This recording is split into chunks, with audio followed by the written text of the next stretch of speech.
The two men appeared out of nowhere, a few yards apart in the narrow, moonlit lane. For a second they stood quite still, wands directed at each other's chests.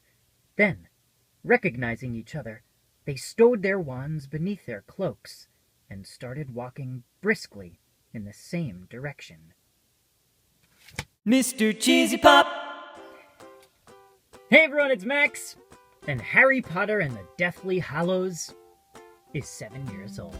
Well, the last couple of days on Twitter and Instagram, I've seen so many just awesome pictures that so many of you have been posting and sharing your experiences and whatnot from the midnight release parties of Harry Potter and the Deathly Hallows.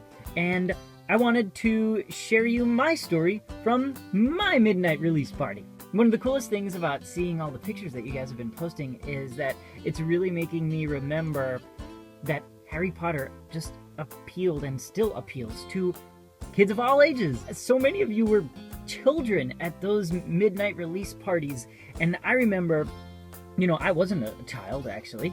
I had just moved to LA. It was within the first year that I moved here, and I remember going to the Barnes & Noble at the Grove. I had my I had my Harry Potter robe, and just it was so cool seeing all ages, all types, just everyone brought together by this book. And just the excitement of waiting in line to get something and you're sharing it with so many other people is so cool. I remember, being in line and everyone is getting the same thing, that same orange book.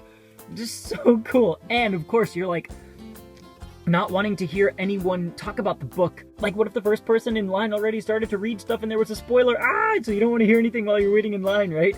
I just feel like there's nothing else that has brought us together quite like this. And I don't think we're ever going to see something quite like this again. A midnight release party for, when is the last time you've done that? I mean, the last time I did it was for this book. And when are we going to ever see that again? It was so cool to see the joy on people's faces, 10-year-olds, 20-year-olds, and 50-year-olds. My uncle got this book at midnight. It's just so cool how this book appealed to everybody. So, of course, when you got the book, you went home and read it, right? Yeah, I mean, that's what I did. I just, locked myself in my apartment that weekend and read the whole thing.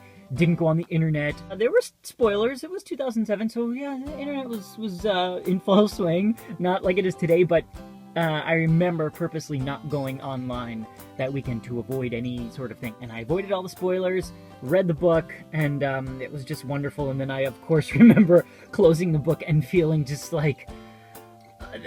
just so sad also that this amazing run was over. But little did I know, back in 2007, that in 2014 we'd still be just as in love with it as we are and going to conventions based around it. I mean, that's just so cool. It's really been so cool seeing all the pictures that you guys have been sharing online and your memories. And I wish I had my picture from that night. I just don't know where it is. I think it might be on MySpace or something, but MySpace is you can't access it. I don't even know. I don't know where my picture is. If you would, I would love to hear from you guys. Leave a comment below and let me know what your experience was like getting Harry Potter and the Deathly Hallows. Did you go at midnight? What was it like? Was the crowd super excited? I want to hear from you guys. Let's all share in this moment together 7 years later. How cool. I'll see you next time, guys. Bye. Mr. Cheesy Pop!